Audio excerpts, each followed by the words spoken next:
नमस्कार, स्वागत है आप सबका हमारे खास कार्यक्रम देश देशांतर में और मैं हूं कवीम सचान। और आज हम बात करेंगे नर्सरी एडमिशन और नई गाइडलाइंस की। नई गाइडलाइंस के बाद वाकई क्या तस्वीर बदली है एडमिशन्स की, या फिर परेशानियां पहले से ज्यादा बढ़ चुकी हैं?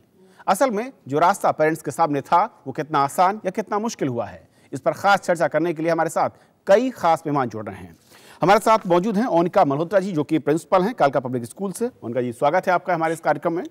आरपी अग्रवाल साहब हमारे साथ हैं, जो कि प्रेसिडेंट हैं ऑल इंडिया पेरेंट्स एसोसिएशन से। अशोक अग्रवाल जी, स्वागत है सर आपका।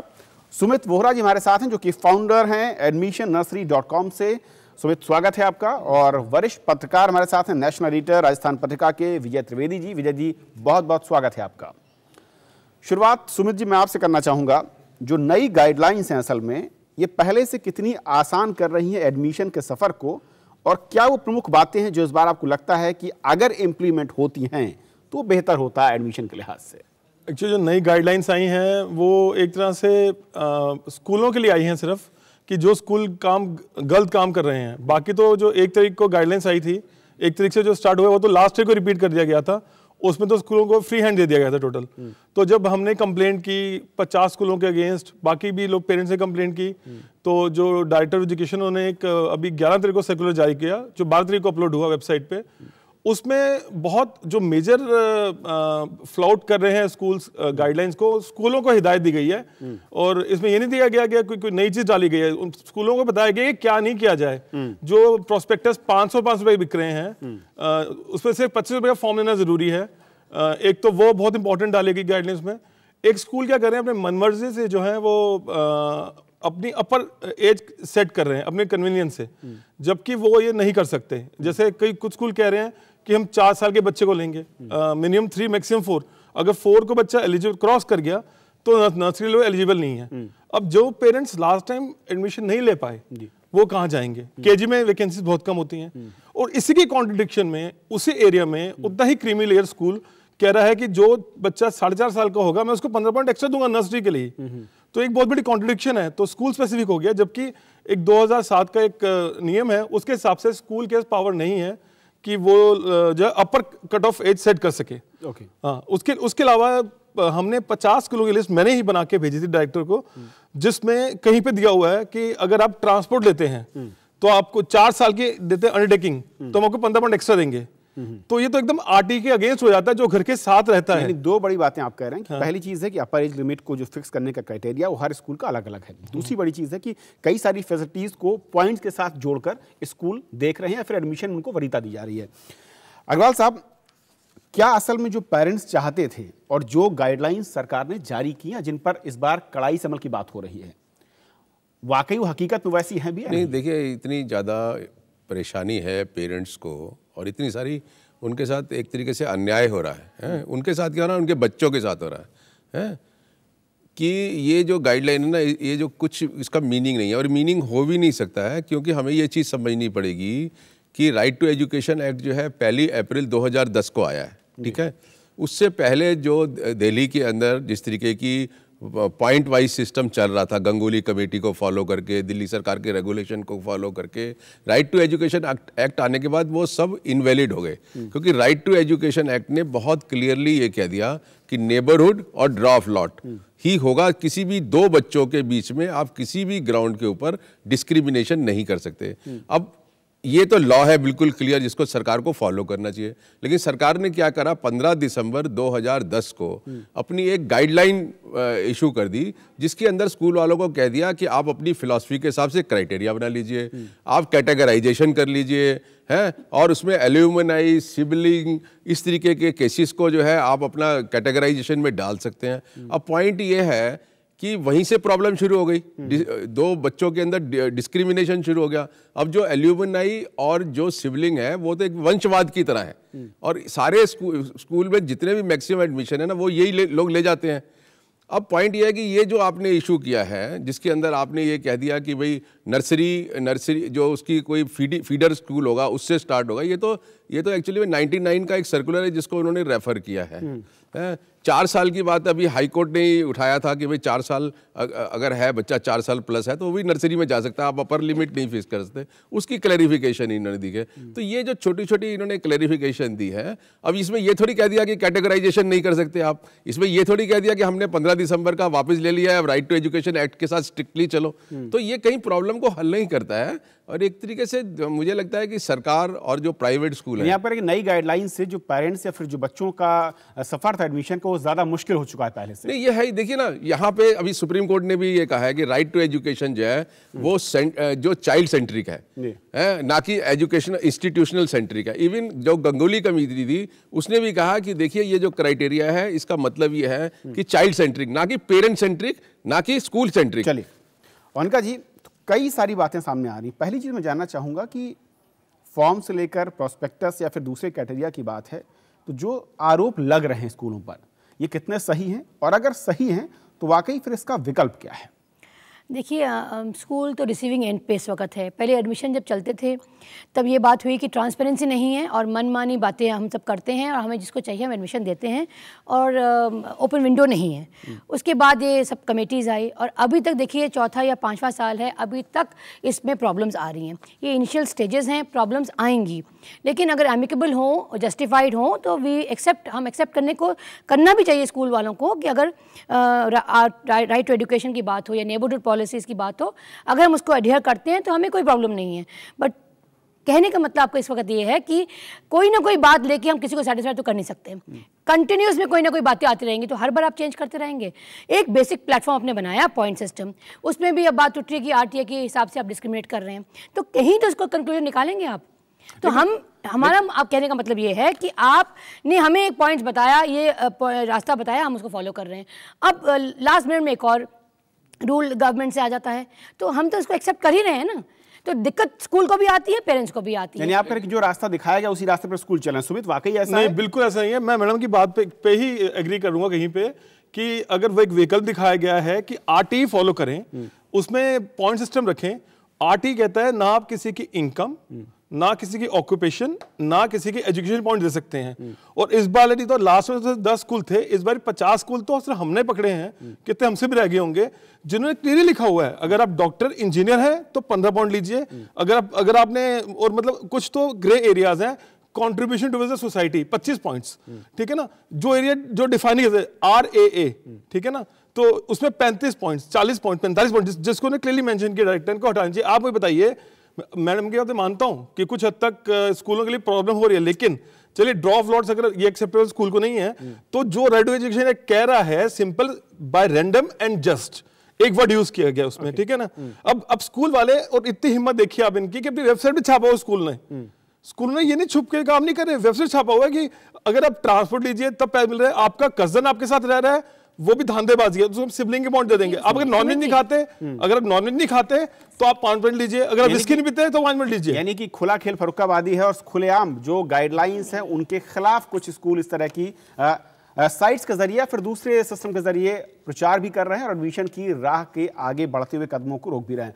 विजय जी, दोनों तरफ की बातें आपने सुनी, असल में सर क्या दिक्कत क्या? गाइडलाइंस जारी करके सरकारें या जो मंत्रालय हैं वो अपने कर्तव्य की दृष्टि मान ले रहे हैं, स्कूल अपने रास्ते हैं और पेरेंट्स कह रहे हैं वहीं खड़े थे जहां पहले खड़े थे। एडमिशन का जो सफर है वो पहले ज्यादा मुश्किल हो चला है।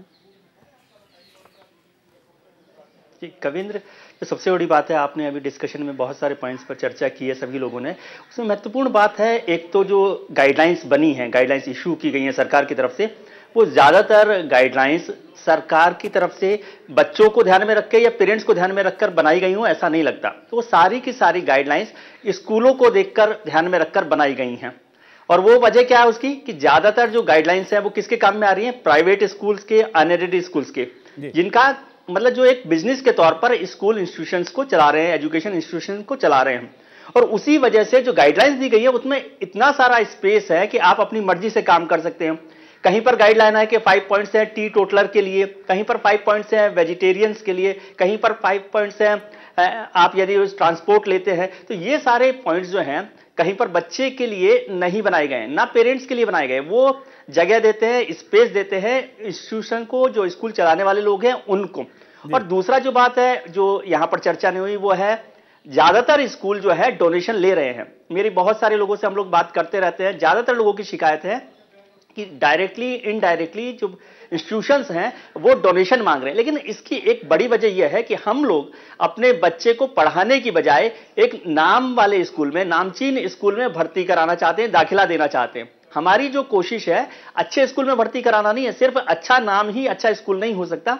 और नर्सरी में एडमिशन के लिए बच्चे को कितना पढ़ना है, क्या जरूरतें हैं, क्या एनवायरमेंट है, उन सबको हम ध्यान नहीं रखते, एक नाम हम ध्यान रखते हैं। क्योंकि ये नर्सरी का एडमिशन 10th के और 12th के एडमिशन को ध्यान में रखकर कर रहे हैं पेरेंट्स कि भाई हमें जो 12th में एक बड़ा स्कूल का नाम मिलेगा, उसके लिए ये इन्वेस्टमेंट नर्सरी में किया जा रहा है। नर्सरी के लिए करें तो शायद इतनी एक्सरसाइज करने की जरूरत ही नहीं पड़ेगी, लेकिन हम सोचते हैं कि जब 12th में बच्चा निकलेगा तो एक बड़े स्कूल से निकलेगा। दो बातें आपने कही। पहली चीज तो है कि पेरेंट्स की बात कि उनकी सोच असल में किस तरह की है, और वो स्कूल नहीं बल्कि होटल्स, 5 स्टार होटल्स की तरह स्कूल को ट्रीट कर रहे हैं, जहां पर अगर दाखिला होता है तो वो मानते हैं कि भविष्य सुरक्षित है।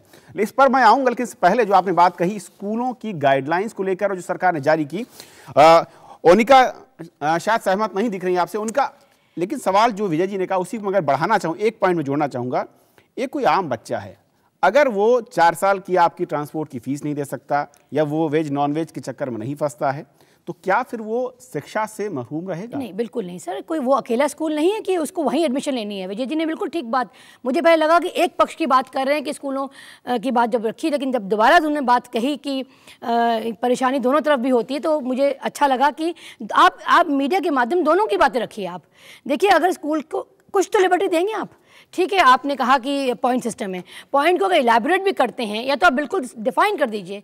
आपने डिफाइन नहीं किया तो जिस स्कूल में 14 साल बच्चा पढ़ेगा, कुछ तो लिबर्टी आप उसके स्कूल को प्रिंसिपल को देंगे। ना आप इंटरेक्ट कर सकते हैं, ना आप इंटरव्यू ले सकते हैं, हर चीज़ से आप बैंड हैं। आपको ये नहीं पता बच्चे कहाँ से आ रहा है, क्या बैकग्राउंड से आ रहा है। लेकिन अगर थोड़ी सी अगर लिबर्टी ली है, कोई विजन है स्कूल का या कोई मिशन है, उससे ले लिया तो कोई आपत्ति नहीं होनी चाहिए। क्यों इसलिए नहीं होनी चाहिए? क्योंकि आपने डिफाइन नहीं किया। आप डिफाइन करिए कि नहीं नेबरहुड और उसके अलावा कोई पॉइंट्स नहीं होंगे, ठीक है, वो मान्य है। लेकिन आपने डिफाइन नहीं किया। आप स्कूल को जहाँ 14 साल बच्चा पढ़ेगा लिबर्टी तो देंगे देखने के लिए, इससे ज़्यादा कुछ कोई मांग नहीं रहा। अग्रवाल जी, स्कूल भी चाहते हैं थोड़ा स्पेस हो, कुछ तो उनको चाहिए। नहीं, देखिए ऐसा है, देखिए 2006 में दिल्ली हाई कोर्ट ने, जिस वक्त कोई रूल रेगुलेशन भी नहीं था, पहली बार शुरू हुआ ये, उस वक्त उन्होंने अपने ऑर्डर्स में कहा कि हम क्या चाहते हैं, यूनिफॉर्मिटी हो, दूसरा ये कि ट्रांसपेरेंसी हो, तीसरा ये कि जो मैनेजमेंट की डिस्क्रिएशन है ना वो मिनिमाइज्ड हो। मतलब जहां उसको डिस्क्रिएशन आप दोगे वहां पे कमर्शलाइजेशन जो है ना वो आ जाएगा। अब यहाँ पॉइंट ये है कि जब राइट टू एजुकेशन एक्ट आने के बाद सब चीज़ बिल्कुल, कोई मुझे लगता है कोई गाइडलाइन की जरूरत ही नहीं है। दूसरी बात ये है कि अब 25% के अंदर, जो 25% में इकोनॉमिकली वीकर सेक्शन आएंगे, उसके अंदर तो आपने एक गाइडलाइन बनाई हुई है और 75% के लिए आपने दूसरी गाइडलाइन बनाई हुई है।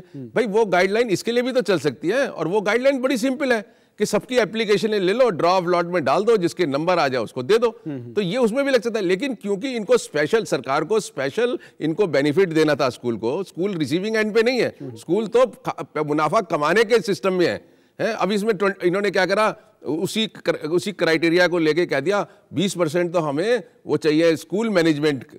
अब स्कूल मैनेजमेंट क्या होता है? स्कूल मैनेजमेंट कोटा, वो तो टोटली कमर्शियल है भाई, पैसे लोगे सीट दोगे, तो ये कहाँ हमारे कानून में तो अलाउ नहीं करता कमर्शियलाइजेशन। दो बातें आपने कही, मैं इस पर लौटूं। सुमित जी, ब्रेक पर जाना है, उससे पहले आपके एक रिएक्शन चाहूंगा। जो बातें अग्रवाल साहब कह रहे हैं और जो बातें ओनिका ने कही, क्या वाकई दोनों ही पक्ष अपनी अपनी तरह एकदम सही हैं और शायद दोनों के नजरियों को जोड़कर देखने की जरूरत है? एक्चुअली क्या है, जो स्कूल के पास एक फ्री हैंड है, पेरेंट जो है वो फंसा हुआ है, किसी पेरेंट की हिम्मत नहीं है कि वो जाके कंप्लेन कर सके। अभी एक फरीदाबाद का बहुत बड़ा स्कूल है, मैं नाम लेना चाहूंगा, वहाँ पेरेंट्स ने हिम्मत की जाके कि अपनी एसएसजी में आके आपकी फीस बढ़ा दी गई है, हम फीस नहीं देंगे बढ़े हुए।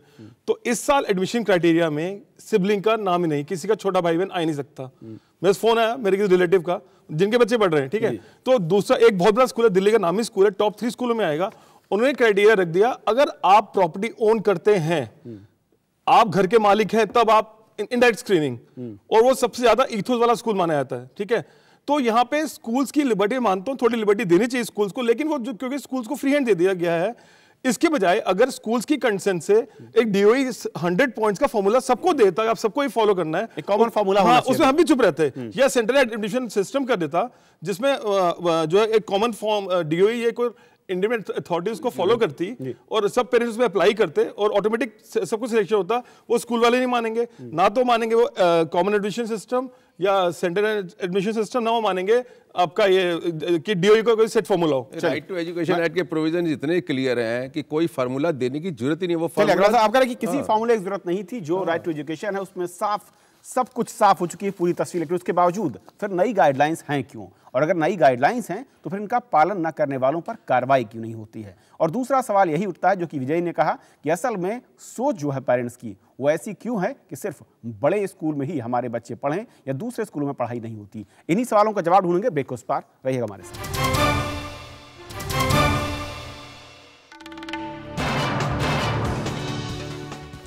तो ब्रेक के बाद आपका फिर से स्वागत है। आप देख रहे हैं देश देशांतर और आज बात हो रही है नर्सरी एडमिशन की, उनके लिए होने वाली गाइडलाइंस की जो जारी की गई हैं उनमें बदलाव की, और साथ ही साथ इनका असर कितना है और क्या स्कूल ये गाइडलाइंस फॉलो कर रहे हैं। लगातार हमारे साथ कई खास मेहमान इस चर्चा में बने हुए हैं और इनका स्कूलों को जो सबसे बड़ा आरोप मैं कहूँ, 3 बड़े आरोप लगते हैं स्कूलों पर, बहुत ही साफगोई के साथ मैं बताऊँ।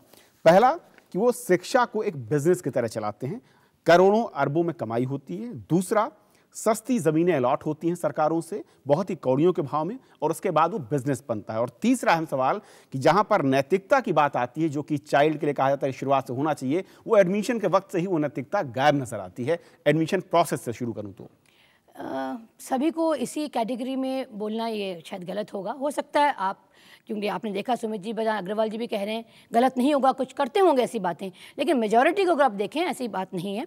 ज़मीनें मिली, लेकिन ज़मीनें जो ये भ्रम फैलाया गया कि 1 रुपये ज़मीन गज़ मिली, वो नहीं है।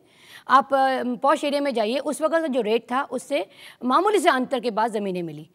आज भी वही रेट हमें हाउस टैक्स है, जो भी चीज़ें हमें पूरी उससे भरनी पड़ती हैं, कहीं किसी से भी रियायत नहीं, कोई सब्सिडी नहीं, कुछ नहीं है। एक टाइम ऐसा था जब आसपास कोई लोकेलिटीज़ नहीं थी, सिर्फ इनवाइट किए गए थे डीडीए की तरफ से कि आप ज़मीन लीजिए और इस लोकेलिटी को बढ़ाइए। गवर्नमेंट स्कूल होने के बावजूद भी पब्लिक स्कूल को इनवाइट किया गया था। उस वक्त बिल्कुल कंडीशन ऐसी नहीं थी कि स्कूल में वायबिलिटी भी हो, फिर भी स्कूलों ने ये स्ट्रगल किया और एक मेंटेन करते करते इस लेवल तक पहुंचे। अब ये मुद्दा उठता है कि आपकी ज़मीनें इतनी महंगी हैं तो आप कंट्रीब्यूट करिए। कंट्रीब्यूशन था 5%, 10% जस्टिफाइड था। अब 25 को आप कहते हैं 1/4। अगर 100 सीटें हैं तो आप सीधे सीधे 1/4 आप फ्री उनको पढ़ा रहे हैं। तो ये बताइए उसका प्रेशर ऑब्वियसली जनरल कैटेगरी पड़ेगा या नहीं पड़ेगा? सरकार रिफंड नहीं करती, 500 रुपये या 80 रुपये मिलते हैं सरकार से, या सरकार सब्सिडी के तौर पे एटलीस्ट 70% दें, तो ये होता है कि जो जनरल पब्लिक है उस पर जोर ना पड़े। इस वक्त क्या होता है कि 1/4 का जो प्रेशर है सीधे सीधे पड़ता है जनरल पब्लिक पे। वहाँ जब फीस बढ़ती है तो वो हल्ला मचाते हैं कि भाई हम क्यों इसका बेयर करें। तो कहीं ना कहीं ये पूरा जो सिस्टम है उसको हमें स्टडी करना पड़ेगा। गवर्नमेंट स्कूल्स भी अपराइट हों थोड़े से, इतनी टीचर्स की वैकेंसी हैं, वहाँ एडमिशन कोई लेना नहीं चाहता। ए और बी स्कूल में कोई अंतर नहीं है। अगर सीबीएसई ने आपको मान्यता दी है तो 2+2 4 वहाँ भी होगा और 2+2 4 और जगह भी होगा। तो पेरेंट्स को भी समझना है कि अगर नेबरहुड है तो हम अप्लाई करें। एक चीज़ मैं और कहना चाहूँगी, एडमिशन के टाइम में आप कम से कम 10 फॉर्म भरते हैं, ये सोच के एडमिशन नहीं मिलेगा, लेकिन आप अगर स्टडी करें तो कम से कम एक बंदे को 4 जगह एडमिशन मिलती है। उसके बाद हमें ये प्रेशर होता है कि विद इन 1 मंथ हमें उसको रिफंड करना है। तो क्या प्रोसेस बिगड़ा? नहीं बिगड़ा, यानी कि सेकेंड लिस्ट फिर हम निकालें। तो ये कंटिन्यूस प्रोसेस है, पेरेंट्स अल्टीमेटली चूज करता है, ये आपको देखना पड़ेगा। एक पेरेंट्स कम से कम 4 जगह एडमिशन मिलती है, फिर वो रिफंड करने आता है कि मुझे अपने पसंद का स्कूल मिल गया। तो पसंद कौन कर रहा है इस वक्त? पेरेंट कर रहा है, स्कूल नहीं कर रहा। स्कूल को नहीं दिखाई देता कि ये बच्चा जीके से आ रहा है या अलकनंदा से आ रहा है। लेकिन एक चीज उनका जी, अगर कोई पेरेंट्स या स्कूल ये तय कर लें कि एक फॉर्म भरने से एडमिशन सुनिश्चित हो जाएगा, तो क्या आपको लगता है कि पेरेंट्स 4 फॉर्म भरेगा? नहीं, देखिए पेरेंट्स फिर भी घबरा जाता है, इसलिए सोचता है पेरेंट्स कि नहीं मुझे ये स्कूल पसंद नहीं है, शायद बी में आ जाए तो मैं सेफ हो जाऊंगा, कहीं तो अपने बच्चे को सेट करूं। उनकी भी चिंता जायज़ है ये बात को, बट क्यों जब उनका पॉइंट सिस्टम सामने है, लिखा हुआ है, बोर्ड्स में क्लैरिटी है। चलिए ये पॉइंट मैंने आपका लिया। एक जो चीज़ आपने कही थी खर्चों को लेकर, मैं एक मोटा आंकड़ा बता रहा हूँ पिछले साल का, जो सरकारी आंकड़ा है 2012-13 का। प्रॉस्पेक्टस सिर्फ जो बेचकर कमाई हुई है निजी स्कूलों की दिल्ली और एनसीआर में 1200 करोड़ की है। ये असल में इसीलिए इसे एक व्यवसाय के रूप में आरोपित हो रहा है। अग्रवाल साहब जो कहना चाह रहे थे कि असल में क्या वाकई पेरेंट्स भी जो कि उनका कह रही है कि बहुत जिम्मेदार हैं, 4 स्कूल एक कैटेगरी के स्कूल पहले अगर नहीं मिला तो एक्चुअली में सच्चाई तो ये है कि हमारे जो पेरेंट्स हैं ना वो रिसीविंग एंड के ऊपर है।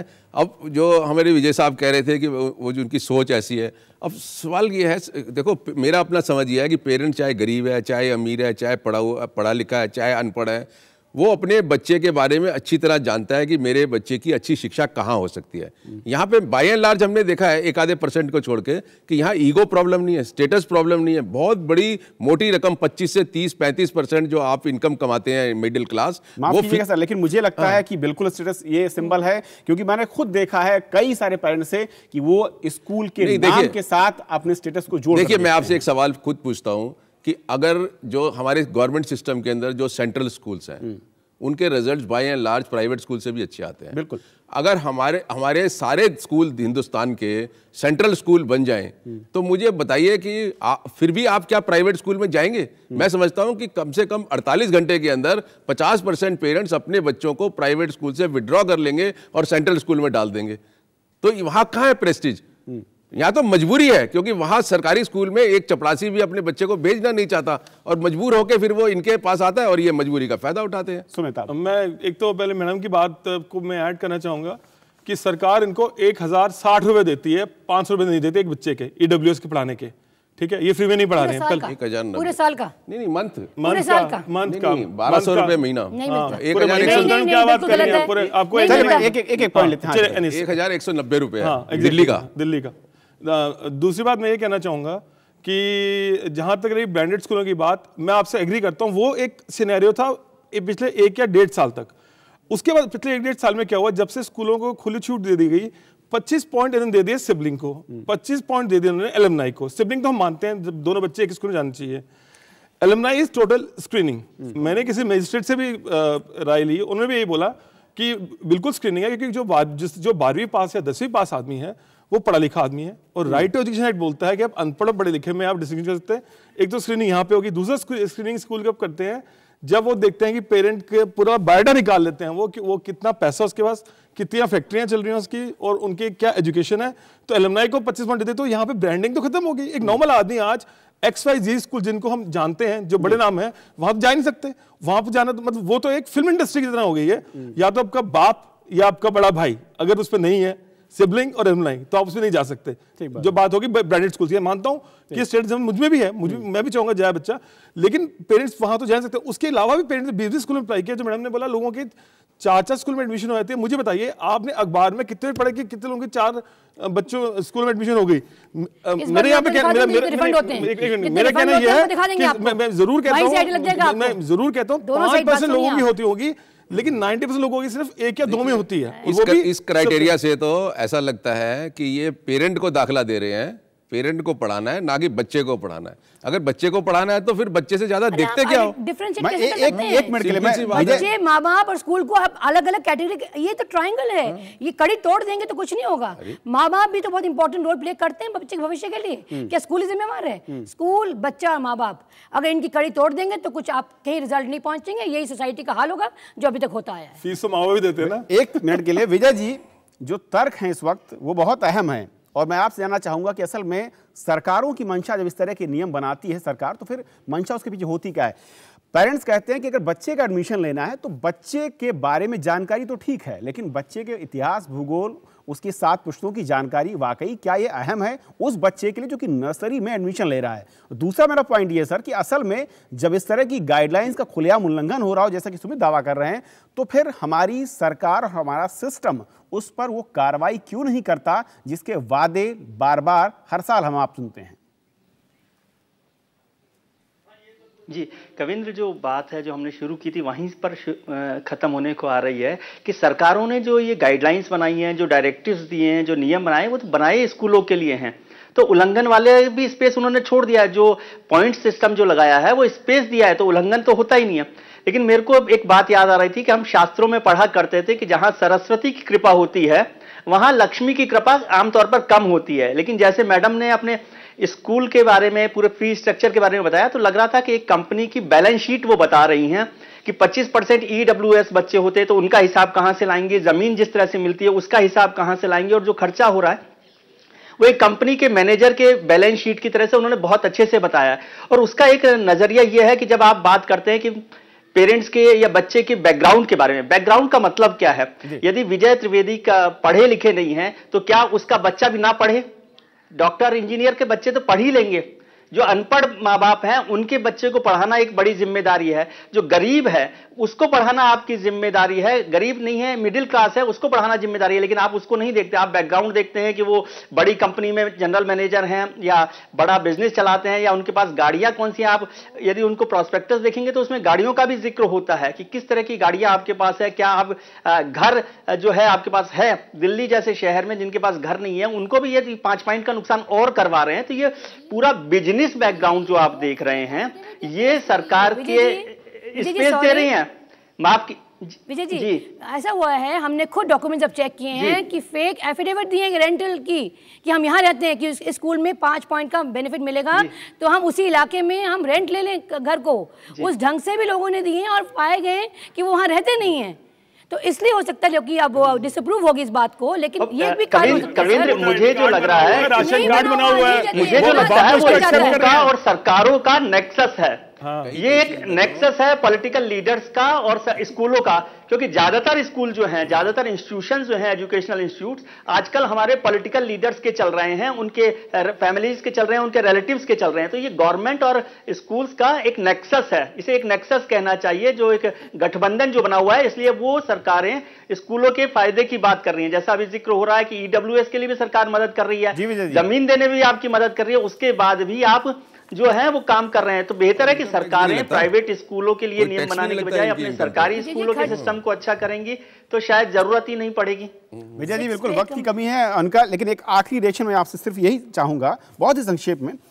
बहुत अच्छे स्कूल हैं जो बहुत अच्छा काम भी कर रहे हैं, मैं ये नहीं कहूँगी कि सारे स्कूल एक तरह के हैं, लेकिन एक आम इंसान का बच्चा क्या आपको वाकई बहुत ही साफगोई से बताइए कि आज के सिस्टम में क्या वो उन स्कूल में अपने बच्चे को पढ़ाने का सपना देख सकता है, या जो कि दिल्ली के कहा जाता है कि ABC या कैटेगरी तक है? बिल्कुल देख सकता है सर, ऐसी बात नहीं है। जब हम में कोई भेदभाव नहीं है, उसमें कोई एजुकेशन क्वालिफिकेशन नहीं मांगी जाती, सिर्फ एड्रेस और बेसिक वोटर्स आई कार्ड की आधार पे ही हमें सेलेक्ट करना है। और जो हमने सिबलिंग एलिमनी के पॉइंट्स बीच में जो बोले हैं अभी तक क्योंकि लागू होते आए हैं तो हमने ऐड कर रखा है। अगर ये भी बंद हो जाए तो शायद ऐसे दिन दूर नहीं है कि किसी भी स्कूल में बच्चा कोई पढ़ सकता है। देखिए मैं समझता हूँ कि ये जो भी आप गाइडलाइन देख रहे हैं लेटेस्ट जो है, अगर ये गाइडलाइन ये होती कि हम अपना 15 दिसंबर 2010 को जो हमने गाइडलाइन बनाई है जिसमें कैटेगराइजेशन पॉइंट वाइज इल्यूमिनाई सिबलिंग और दुनिया भर के जो है ना फ्रॉड करने का मौका दिया, इसको हम विड्रॉ करते हैं बच्चे का अगर ये होता और ड्रॉ निकाल दिया और उसी तरीके से जिस तरीके से आप 25% को देते हैं सबकी एप्लीकेशन लो नेबरहुड के बेसिस के ऊपर और ड्रॉ ऑफ लॉट निकाल के दो, वो जस्टिफिकेशन है। क्योंकि वही एक माध्यम है। सिबलिंग तो समझ आती है मुझे बात, वक्त की बहुत कमी है, समझ नहीं आता तो वक्त की कमी है, वक्त की कमी है। लेकिन मैं चाहूंगा कि जिस तरीके की बात विजय जी ने जो कही है, 2 अहम बातें हैं, गठबंधन की बात हो रही है, गठजोड़ की बात हो रही है, सरकारों से लेकर स्कूल तक में नेक्सस की बात हो रही है, ये बहुत ही दुर्भाग्यपूर्ण है। और असल में होना यही चाहिए कि आम इंसान उसके बच्चे को शिक्षा मिले, चाहे वो गरीब हो या अमीर हो, उसकी जाति धर्म उसका स्टेटस उससे न जोड़ा जाए। हम यही उम्मीद करते हैं कि शायद सरकारें जो गाइडलाइंस जारी कर रही हैं सिर्फ जारी न करें बल्कि उस पर अमल हो रहा है, इसकी गुणवत्ता इससे जरूर सुनिश्चित करें। फिलहाल इस खास कार्यक्रम में इतना ही।